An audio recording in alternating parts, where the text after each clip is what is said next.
ஹல்லேலூயா. கர்த்தருடைய பரிசுத்த நாமத்துக்கு ஸ்தோத்திரம். என் பேர் சுபாஷ். நான் இந்த மாறாத நேச சபைக்கு எப்படி வந்தேன், பாஸ்டர் விக்டோரியை எப்படி சந்தித்தேன், அதை சொல்கிறதுக்கு முன்னாடி, இந்த சபைக்கு வர்றதுக்கு முன்னாடி, மாறாத நேசர் சபைக்கு வர்றதுக்கு முன்னாடி நான் எப்படி இருந்தேன், வந்துட்ட பேருக்கு என்ன, எனக்கு என்ன என் வாழ்வில் ஆண்டவர் செய்த அற்புதங்கள் என்ன, அடையாளங்கள் என்னன்னு நான் சொல்கிறேன். ஃபஸ்ட்டு நான் என்ன பண்ணிகிட்டு இருந்தேன்னா, நான் ஒரு ஐடியில் ஒர்க் பண்ணிகிட்டு இருக்கேன். ஐடியில் எனக்கு கை நிறைய சம்பளம் தான். என் சம்பளம் கேட்டால் எல்லாருமே ஆச்சரியப்படுவீங்க. ரொம்ப அதிகமாக சம்பாதிக்கிறேன், ஆனால் என் கையில் நிற்காது. எனக்கு பேங்க்கில் மட்டுமே பார்த்தீங்கன்னா ஒரு 35 லட்ச ரூபா கடன். எல்லாமே என் ஃப்ரெண்ட்ஸை நம்பி ஏமாந்தது தான்.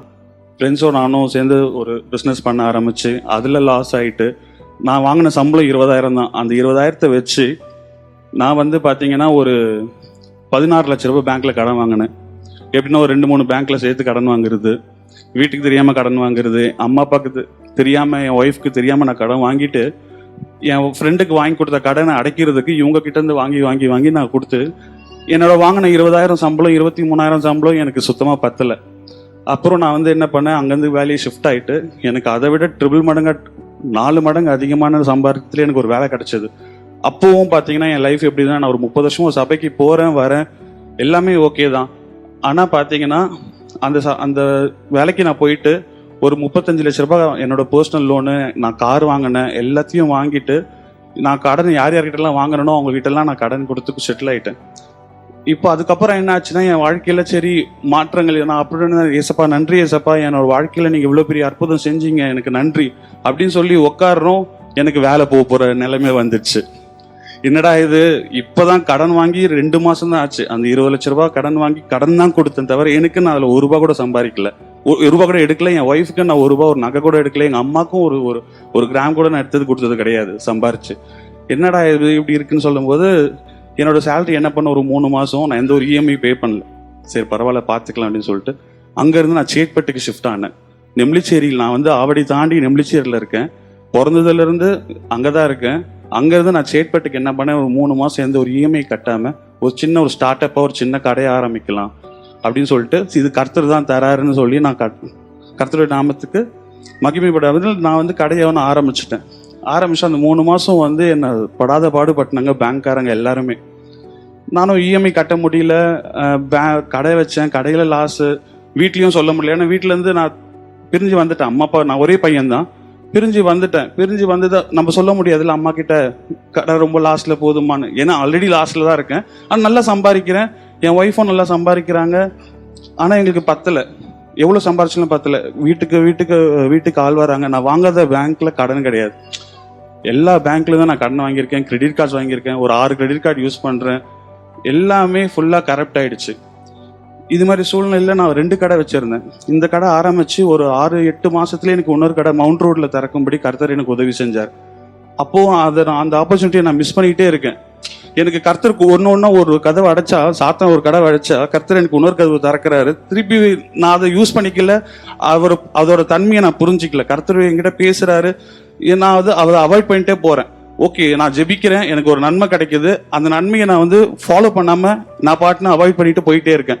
எனக்கு இது கொடுத்துட்டாரு, இன்னைக்கு சாப்பிட கொடுத்தாரு, இன்னைக்கு எனக்கு ஒரு கடை கொடுத்தாரு, நன்றின்னு சொல்லிட்டு அதுக்கப்புறம் நான் கர்த்தரை துதிக்கிறது இல்லை, கர்த்தரை நான் பார்க்குறதும் இல்லை, அவர்கிட்ட ஜெபிக்கிறதும் இல்லை, பைபிள் படிக்கிறதும் கிடையாது. என்னடா இது என் வாழ்க்கையில் எப்படி செகண்டாக ஒரு கடை கொடுத்தாரு, அதுவும் நல்லா தான் போயிட்டு இருந்தது, அதுவும் கடைசியில் பார்த்தா லாஸில் ஆகிட்டே இருக்கு. லாஸ் ஆகிட்டு இருக்கும்போது கடையை மூடுற சூழ்நிலை வந்துச்சு, கடையை மூடிட்டேன். அப்புறம் பார்த்தீங்கன்னா பேங்க்லேருந்து என்ன பண்ணிட்டாங்க, ஆர்பிஐ மூலியமா, மும்பை பிரான்ச்லேருந்து ஆர்பிஐ மூலியமா என்னோட அக்கௌண்ட்டை ஃப்ரீஸ் பண்ணிட்டாங்க. அக்கௌண்ட்டை ஃப்ரீஸ் பண்ணிட்டாங்கன்னா என்னோட ஒரு பேங்க் அக்கௌண்ட் கிடையாது, நான் என்னென்ன பேங்க் அக்கௌண்ட் யூஸ் பண்ணுறேன்னு எல்லாத்தையும் ஃப்ரீஸ் பண்ணிட்டாங்க. காரில் இருக்க ஃபாஸ்டேக் இருக்கும்ல, அந்த ஃபாஸ்டேக்கில் கூட என்னால் ரீசார்ஜ் பண்ண முடியல. என் அக்கௌண்ட்டில் மாதம் சேலரி விழுது, 60,000 65,000 70,000 சேலரி விழுந்துனே இருக்கு, என்னால் 1 ரூபா கூட எடுக்க முடியல. இதே மாதிரி சேலரி ஒரு 3 மாதம் சேலரி லாக்கு, கடன் பிரச்சனை ஒரு பக்கம். ஒரு நாளைக்கு எங்க வீட்டுக்கு மட்டுமே ஒரு 6-7 பேர் பேங்க்காரங்க வந்துருவாங்க. நான் வீட்டை விட்டு ஓடி சேட்பட்டில் உட்காந்து இருக்கேன். அங்க எங்க அம்மா அப்பா தான் பதில் சொல்லிட்டு இருக்காங்க. ஒரு கடை ஆரம்பிச்சு அந்த கடையும் லாஸ்ட், கடையை மூடிட்டேன். இது மாதிரி சூழ்நிலையில நான் ரொம்ப நொந்து போயிருந்தேன். அப்போ ஜீவா சாட்சி சொன்னார்ல, அவரும் ஆனிசனா நாங்கள் 2 பேர், நான் கடை வச்சிருக்கும் போது ஈவினிங்ல எங்க கூட எப்பயுமே நாங்கள் 3 பேருமே கேதர் ஆயிடுவோம். அப்போ வந்து என்கிட்ட சொன்னாரு, இது மாதிரி நாங்க சர்ச்சுக்கு போறோம், 2 பேரும் சொல்றாங்க சர்ச்சுக்கு போறோம், நீ வேணா வா அப்படின்னு.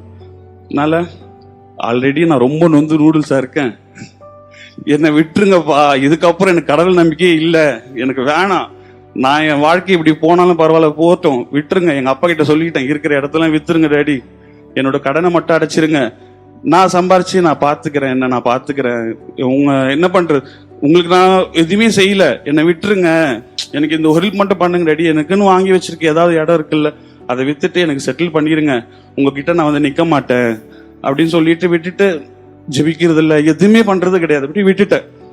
என்கிட்ட சொன்னாங்க, சொல்லிட்டே இருந்தாங்க, நான் கேட்கவே இல்லை. 1 வாரம் சொன்னாங்க கேட்கல, 2 வாரம் சொன்னாங்க கேட்கல, 3வது வாரம் சொல்லிட்டே இருந்தாரு, வாடா ஒரு நாள் வந்து பாரு. அப்புறம் ஜீவனும் சொன்னாரு, நீ ஒரு நாள் அந்த சபைக்கு வா, மாறாத நேச சபைக்கு வா, பாஸ்டர் விக்டர் கிட்ட நீ ப்ரேயர் பண்ணு, நீ வா நாங்க. எனக்கு நம்பிக்கையே இல்லை. அப்புறம் என் ஒய்ஃப் கிட்ட நான் போய் சொல்றேன், இது மாதிரி நாளைக்கு சர்ச்சுக்கு போலாமா, செவ்வாய்க்கிழமை ஆனிசனை கூப்பிடுறாங்க, ஜீவானை கூப்பிடுறாங்க, போலாமான்னு. என் ஒய்ஃபுக்கு என்னன்னா, இவன் ஜெபிக்கவே மாட்டான், இப்ப திடீர்னு இவனே வந்து சபைக்கு கூப்பிடுறானே, சரி நானும் ஆஃபீஸ் லீவ், நானும் ஸ்கூல் லீவ் போட்டு நான் உன் கூட வரேன் அப்படின்னு சொல்லி வந்தோம். வரும்போது பார்த்தா அவங்க ஹைப் பண்ணது என்னன்னா, பாஸ்டர் அப்படி இப்படி அவர் ப்ரேயர் பண்ணதெல்லாம் நடக்கும், நம்ம லேட்டா போனா கதவை பூட்டிடுவாங்க, வெளியே தான் நிக்கணும். என்னடா இது கதவை பூட்டிடுவாங்க வெளியே நிக்கணுமா, இதெல்லாம் புதுசா இருக்கு, நம்ம போன சபையில அப்படி இல்லையே அப்படின்னு. சரி வந்தேன், வந்து பார்த்தா குட்டிச்ச படிக்கட்டு, நம்ம சைஸ் ஏறுமா இல்லையான்னு கூட தெரியல எனக்கு. யோசிக்கிறேன், ஐயோ தப்பான இடத்துக்கு வந்துட்டோமோ அப்படின்னு சொல்லி நான் அப்படியே, சரி கூப்பிட்டாங்க, ஒரு கடமைக்குன்னு வருவோம் தான் வந்து லாஸ்டா தான் உட்காந்தேன். லாஸ்டா உட்காந்து என் ஒய்ஃப் இங்க உட்காந்துருந்தாங்க. லாஸ்டா உட்காந்துட்டு அப்படியே உட்காந்துட்டு எனக்கு நம்பிக்கை இல்லை, ஆக்சுவலா வெறுத்துட்டேன், எல்லாத்தையும் வெறுத்துட்டேன், கடவுளையும் வெறுத்துட்டேன், இயேசப்பையும் வெறுத்துட்டேன், ஜெபிக்கிறது எதுவுமே பண்றது இல்லை. லாஸ்டா உட்காந்து கூப்பிட்டாங்க, ஃப்ரெண்ட்ஸ் கூப்பிடுறாங்க அப்படின்னு சொல்லிட்டு வந்து உட்காந்தேன். உட்காந்தோடனே ஐயா வந்து, ஐயா ரொம்ப சின்னதா இருக்காரு, எனக்கு என்னடா இது பாஸ்டர் இருந்தாங்க, பாஸ்டர் பையன் மாதிரி வராரு அப்படின்னு எனக்கு நம்பிக்கையே இல்லை. கொஞ்சம் நஞ்சு இருந்தது கூட ஃபுல்லா க்ளோஸ் ஆயிட்டு கம்னு உட்காந்துட்டேன். என்ன நம்ம எங்க வந்து தப்பான இடத்துல வந்து உட்காந்துட்டோம், அவ்வளவுதான் முடிஞ்சதுடா கதை அப்படின்ட்டு உட்காந்துட்டு இருந்தேன். ஆல்ரெடி நம்ம கதை முடிஞ்சது, இதுல இதுவும் முடிஞ்சது, அவ்வளவுதான் உட்காந்தேன். உட்காந்துட்டு ஐயா அப்படியே ஜெபிச்சாரு, ஒரு பாட்டு தான் பாடினாங்க. பிரசங்கம் நானும் இப்ப எடுப்பாங்க, அப்ப எடுப்பாங்க, இப்ப எடுப்பாங்க, பிரசங்கமே எடுக்கல. என்னடா இது பிரசங்கமே எடுக்கலையே, ஏன்னா நம்ம போன சபையெல்லாம் குறிப்பு, தலைப்பு, குறிப்பு, கன்க்ளூஷன், இன்ட்ரோடக்ஷன் எல்லாமே இருக்கும்ல, அது மாதிரி இருக்கு. என்னடா இது அப்படின்னு சொல்லி உட்காந்துட்டே இருக்கேன். அப்புறம் ஐயா ஒரே ஒரு வார்த்தை மட்டும் என் காதுல விழுந்தது. அவர் சொன்னதெல்லாம் எதுவும் விழல, ஏன்னா எனக்கு மைண்டிங் இல்லை. அவர் சொன்ன ஒரே ஒரு வார்த்தை, நீ உன் சபையில அமைதியா இரு, கை கட்டிக்கின்னு இரு, வாயை மூடிக்கின்னு, ஆனா இங்க அப்படி இருக்காது அப்படின்னாரு. அடடா பரவாயில்லையே, நம்ம இதுதானே, ஏன்னா நம்ம போன சபையெல்லாம் போவோம், உட்காருவோம், ஆச்சின்னு தும்பக்கூடாது, கொலுசு சத்தம் கேட்கக்கூடாது, வளையல் சத்தம் கேட்கக்கூடாது, ஃபேன் ஓடுற சவுட்டு மட்டும் கேட்கும். இவர் என்ன சொல்றாரு, நல்லா இன்ட்ராக்ட் பண்ணுன்றாரு. சரி ஓகே அப்படி லைட்டா கொஞ்சம் இது பண்ணேன். அப்புறம் என்னன்னு சொன்னாரா, நீ எங்க வேணாலும் போ, எந்த சபைக்கு வேணாலும் போ, ஆனா செவ்வாய்க்கிழமை மட்டும் இங்க வந்துரு, உன்னை நீங்க வான்னு சொல்லி நான் யாரையும் கம்பல் பண்ண மாட்டேன், ஞாயிற்றுக்கிழமை நீ எங்கன்னா போய் கெட்டு கடை ஒளி, உன் பாஸ் கிட்ட போ, ஆனா செவ்வாய்க்கிழமை நீ இங்க வந்துரு அப்படின்னாரு. எனக்கு அது ரொம்ப ரொம்ப பிடிச்சிருந்தது. நீ எந்த சபைக்கு வேணாலும் போன்றாரு. ஏன்னா போற பாஸ்டர்லாம் இங்க வா, எங்க சபைக்கு வா, நீ இதை பண்ணு அதை பண்ணு இப்படி சொல்ற மத்தியில எனக்கு வந்து விக்டர் பாஸ்டர் கிட்ட வந்து பிடிச்சது, நீ எங்க வேணாலும் போ, என்ன வேணாலும் பண்ணு, ஆனா செவ்வாய்க்கிழமை இங்க வந்துரு. எனக்கு அந்த வார்த்தை ரொம்ப பிடிச்சிருந்தது. நான் ஐடில ஒர்க் பண்றதுனால செவ்வாய் புதன் வியாழன் 3 நாள் தான் நான் ஆஃபீஸ் போறேன். இப்போ நான் எஸ்கேப் ஆகணும், செவ்வாய்க்கிழமை நான் வரணும். நான் அந்த வாரம் ஃபர்ஸ்ட் வாரம் வந்துட்டேன். வந்து ஐயா கிட்ட இங்க முட்டி போட்டு நானும் ஒய்ஃபு ப்ரேயர் பண்ண அழுதுட்டேன். இது வரைக்கும் நான் அழுதது கிடையாது, என் பொண்டாட்டி நான் அழுது பார்த்ததே கிடையாது இந்த கல்யாணம் 7 வருஷத்துல. என்னடா இவன் அழுவுறானே அப்படின்ட்டு ஐயா கிட்ட ப்ரேயர் பண்ணிட்டு, ஐயா தீர்க்க தரிசன வார்த்தையா கர்த்தர் மூலியமா கீர்த்தன வாசனையா சொன்னாரு. எனக்குள்ள ஒரு சின்ன நம்பிக்கை வந்தது. என் ஒய்ஃப்க்கு வரல. இங்கிருந்து பைக்ல போகும்போது என்ன சொல்லிட்டு இருக்காங்கன்னா, என் ஒய்ஃப் வந்து பயங்கர ஸ்பிரிச்சுவல். அவங்க சொன்னது என்னன்னா, கடைசி காலத்துல பொய் தீர்க்கதரிசி நிறைய பேர் வருவாங்க, அதை நாடி நம்ம எல்லாம் போவோம். இது உண்மைதான். கடைசி காலத்துல உலகம் அழிய போற கடைசி காலத்துல பொய் தீர்க்கதரிசி நாடி நிறைய கூட்டங்கள் போவாங்க, நம்மளும் அது மாதிரி போறோம் அப்படின்னு நான் சொன்னேன். இல்ல எனக்கு தெரியல, ஆனா ஏதோ ஒரு மிராக்கல் நடக்கும் லைஃப்ல, எனக்கு இங்க ஒரு சேஞ்சஸ் கிடைக்குது, என்னை விட்டு சந்தியா நான் இங்கேயே போறேன் அப்படின்னு சொல்லிட்டேன். என் ஒய்ஃப்க்கு நம்பிக்கை இல்லை. செகண்ட் வீக் வரேன். வரும்போது பார்த்தீங்கன்னா அந்த 1 வீக்குள்ள சேஞ்சஸ் என்னன்னா, என் அக்கௌண்ட் லாக் ஆயிருக்கு. பேங்க் அக்கௌண்ட் ஒரு 3.5 லட்ச ரூபாய் இருக்கு. நான் கட்ட வேண்டிய தொகை வந்து பார்த்தீங்கன்னா ஒரு பேங்க்குக்கு 9 லட்ச ரூபாய் கட்டணும். நான் இந்த வீக் வந்து ப்ரேயர் பண்ணிட்டு போறேன். போன அந்த வீக்கே பேங்கர் எங்க வீட்டுக்கு வந்து என்கிட்ட பேசுறான். என்ன பேசுறான்னா, நீ 9 லட்சம் கட்ட தேவையில்லப்பா, உன்னால எவ்வளவு முடியும் சொல்லு, நான் ரிலீஸ் பண்ணிடுறேன் பேங்க் அக்கௌண்ட். வா வழிக்கு வா. அதுக்குள்ள ஒரு சின்ன ஒரு 100% ஒரு 10% நம்பிக்கை வந்துச்சு. அடடா என்ன இது, இப்பதான் போன உடனே இந்த வாரமே இப்படி வராங்களே அப்படின்ட்டு என்ன பண்ண, சரி பேங்க் அக்கௌண்ட்டை நான் ஃப்ரீஸ், நீங்க தானே ஃப்ரீஸ் பண்ணீங்க, நீங்களே ரிலீஸ் பண்ணி எடுத்துக்குங்க அப்படின்னு. அப்புறம் அந்த ப்ராசஸ் ஒர்க்லாம் போயிட்டு இருந்தது. அது 1 வீக் ஆச்சு. மெயில் அனுப்பணும், ஏன்னா ஆர்பிஐ ரூல், கோர்ட்ல இருந்து ஆர்டர் எடுத்து ஆர்பிஐ ரூல்ல லாக் பண்ணிட்டாங்க. சரி, அதுக்கப்புறம் அந்த பிரச்சனை போயிட்டு இருந்து செகண்ட் வீக் செவ்வாய்க்கிழமை எங்க ஆஃபீஸ்ல அவங்க செத்துட்டாங்க இவங்க செத்துட்டாங்க போய் சொல்லிட்டு வந்துட்டேன். ஏன்னா ஆஃபீஸ்ல லீவு கிடைக்காது, நான் லாகின் பண்ணி ஆகணும், கிளைண்ட்டுக்கு பதில் சொல்லி ஆகணும்ல. செவ்வாய்க்கிழமை இங்க வந்துட்ட பேருக்கு உட்காந்துட்டே இருக்கேன். அக்கௌண்ட் ரிலீஸ் ஆயிடுச்சு. அதே மூலையில உட்காந்து போயிட்டு அக்கௌண்ட் ரிலீஸ் ஆயிட்டு, ஐயா பிரசங்க எத்தனை இருக்காரு, நான் டிரான்ஸ்பர் பண்ணிருக்கேன் அக்கௌண்ட்டை, காசை டிரான்ஸ்பர் பண்ணிருக்கேன். அன்னைக்கு எனக்கு ரொம்ப ஹாப்பி லைஃப்ல. என்னடா இது 3-4 மாசமா அக்கௌண்ட் லாக், ஒரு ஜிபே பண்ண முடியல, ஒரு டீ குடிச்சா ஒரு 10 ரூபாய் காசு தேட வேண்டியதா இருக்கு. அப்பதான் காசோட அருமை எனக்கு புரிஞ்சது. சரி ஓகேன்னு சொல்லிட்டு வந்தேன், ப்ரேயர் பண்ணிட்ட பிறகு வீட்டுக்கு போய் என் ஒய்ஃப் கிட்ட, எங்க அம்மா கிட்ட, அப்பா கிட்ட எல்லாம் சொல்றேன், அக்கௌண்ட் ரிலீஸ் ஆயிடுச்சு, நான் காசுலாம் அனுப்பிச்சிட்டேன் அப்படின்னு. சரி ஓகே சந்தோஷம் அப்படின்னாங்க. அப்புறம் ப்ரேயர் பண்ணிக்கிட்டே இருக்கோம். எங்க ஒய்ஃபால வர முடியாது, நான் மட்டும் ரெகுலரா ஸ்டாண்ட் கரெக்டா செவ்வாய்க்கிழமை வந்துருவேன். ஒரு நாள் மிஸ் ஆனா கூட எனக்கு வந்து ஒரு மாதிரி என்ன சொல்றது, அந்த வாரமே நல்லா இல்லாத மாதிரியே தான் இருக்கும். எங்க போனாலும் நெகட்டிவிட்டி வர மாதிரி தான் இருக்கும். யாரை பார்த்தாலும் என்ன திட்டினே இருக்கிற மாதிரி தான் இருக்கும். இங்க வந்து ப்ரேயர் பண்ணிட்டு போனா மட்டும்தான் எனக்கு அந்த வாரம் வந்து ஒரு ஃபுல்ஃபில்லா இருக்கும். அதே மாதிரி ஒரு வாரம் ஒரு அற்புதம் நடந்தது. இன்னொரு வாரம் என்ன ஆச்சுன்னா, நானும் என் ஒய்ஃபும் வரணும். ஒரு 3-4 மாசம் ஆச்சு, என் ஒய்ஃப் வரல. ஐயா என்ன கேட்டாரு, இப்ப எப்படிப்பா உனக்கு இருக்கா? நல்லா இருக்கு, ஆனா கடன் மட்டும் கொஞ்சம் எனக்கு இருக்கு. என்னப்பா கடன் இருக்குன்னாரு. இந்த மாதிரி கடையில கொஞ்சம் கடன் இருக்கு, ஃப்ரெண்ட்ஸை நம்பி கொஞ்சம் ஏமாந்தேன் அப்படின்னு. சரி ஓகே, ப்ரேயர் பண்ணிட்டு கண்ணை மூட சொன்னாரு. ப்ரேயர் பண்ணாரு. ப்ரேயர் பண்ணும்போது என்னன்னா, நீ எவ்வளதெல்லாம் எழுந்தியோ அதெல்லாம் உன் வீட்டை தேடி எடுத்து வந்து தருவாங்க அப்படின்னாரு. வீட்டை தேடினா எனக்கு நான் கேட்டரிங் வச்சிருக்கனால ஒருத்தவங்களுக்கு பிரியாணி சமைச்சு கொடுத்தா அவங்க 2000 ரூபாய் எனக்கு தரணும். 12,000 ரூபாய் தரணும், கொடுத்துட்டாங்க. 2000 ரூபாய் மட்டும் பேலன்ஸ். அந்த 2000 ரூபாய் இல்லாம நான் அந்த 2000 ரூபாய் இருந்துச்சுன்னா ஓகே, எனக்கு கொஞ்சம் அந்த தீபாவளி டைம்ல கொஞ்சம் யூஸ் ஆகுமே, என் தங்கச்சி குழந்தைக்கு பட்டஸ்லாம் வாங்கிட்டு, அந்த மைண்ட்ல தான் எனக்கு இருக்கேன்.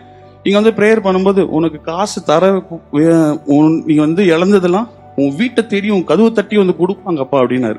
ஒருவேளை அவங்க தான் 2000 ரூபாய் வந்து தருவாங்க போல கதவு தட்டி அப்படின்னு நினைச்சிட்டு போயிட்டேன். மறுவாரம் என்னால வர முடியல. செவ்வாய்க்கிழமை அக்கா கிட்ட சொல்லிட்டேன், அக்கா வர முடியல, ஆஃபீஸ் போகணும்னு. போயிட்டே இருக்கேன். என் ஒய்ஃப் எனக்கு கால் பண்ணி திடீர்னு உன் அக்கௌண்ட்ல ஒரு 10 லட்சம் வந்துச்சுன்னா என்ன பண்ணுவ அப்படின்னு கேட்கறான். டேய் நீ வேற, நானே பெட்ரோலுக்கே காசு இல்லாம ஆபீஸ்ல ஷேரிங்ல போயின்னு இருக்கேன், என்னடி நீ வேற விளையாடுறிய அப்படி. இல்ல நீ சொல்லு அப்படின்னு. ஒண்ணுமே சொல்லல.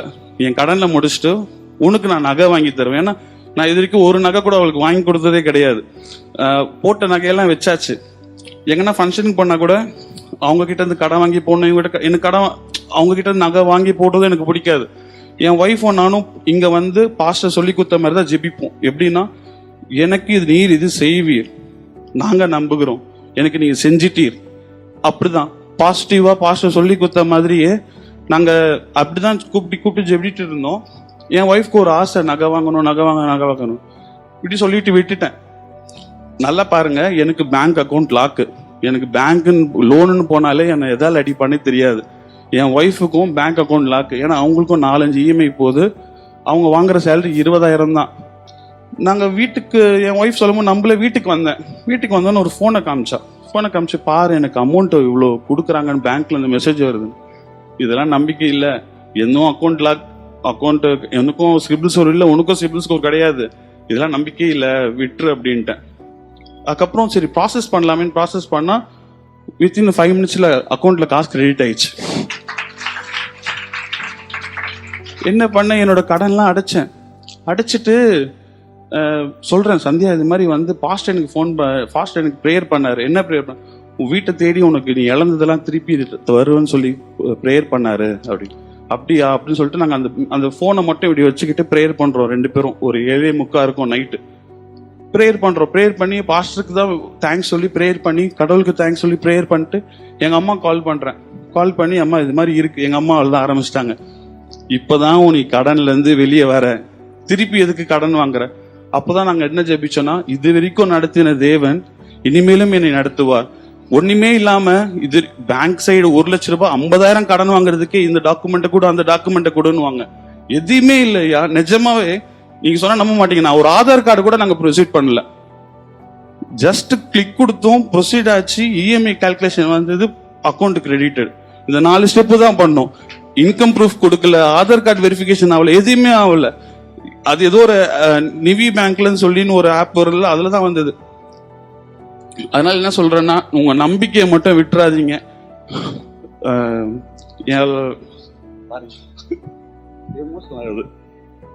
ஏன்னா நான் நிறைய ஆண்டவரை திட்டியிருக்கேன், பப்ளிக்காவே திட்டியிருக்கேன், எங்க ரிலேஷன்ஸ் எதிர்க்கையும் திட்டியிருக்கேன். என்ன நம்பிக்கை எனக்கு இது வரைக்கும் வாழ்க்கையில ஒண்ணுமே நல்லது நடந்ததில்லை. நான் 30 வருஷமா ஒரு சபைக்கு போயிட்டு இருக்கேன். 30 வருஷமா எனக்கு செய்யாத அற்புதங்கள், எனக்கு லைஃப்ல நிறைய அற்புதங்கள் நடந்திருக்கு. ஆனாலும் ருசிச்சு ஆண்டவருடைய அருமையை என்னால ருசிச்சு பார்க்க முடியல.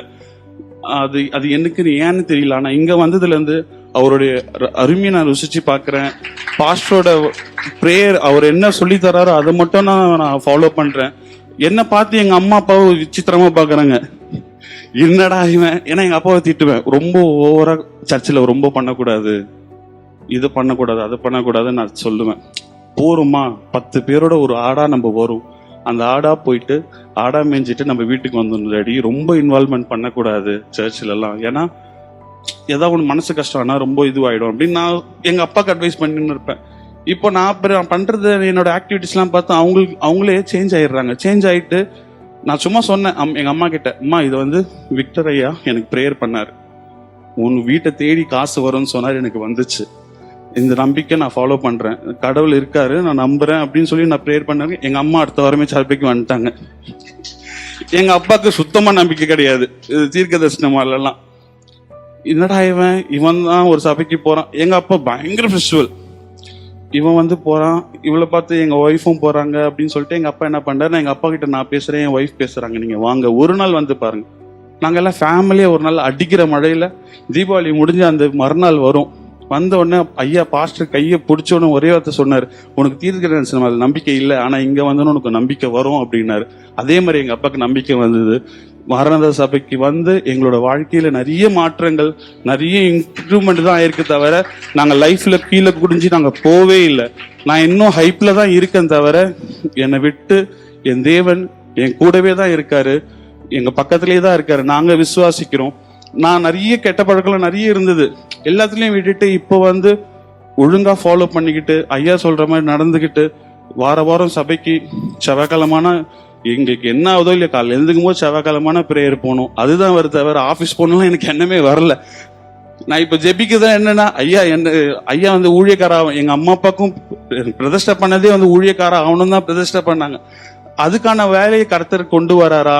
இந்த சூழ்நிலை இங்க இருந்துதான் ஒரு ஊழியக்காரர் உருவாகணும் அப்படின்னு கர்த்தர் நினைச்சிருந்தா இங்க இருந்தா ஊழியக்காரங்க உருவாகுவாங்க. இங்க இருந்து நிறைய பேர் உருவாகுவாங்க, அது நம்பிக்கை இருக்கு. ஐயா கிட்ட ஜெபிச்சவங்க ஒருத்தவங்களும் வீண் போனது கிடையாது. அவர் மூலியமா கர்த்தர் சொல்ல வேண்டிய வார்த்தையை அவர் மூலியமா சொல்றாரு, கர்த்தர் நடத்த வேண்டிய வாழ்க்கையை அவர் மூலியமா கர்த்தர் நடத்துறாரு. இவரை கொண்டு பெரிய மகிமையை கர்த்தர் செய்ய போகிறார். ஆனால் கர்த்தருடைய பரிசுத்த நாமத்துக்கு ஸ்தோத்திரம். நன்றியா.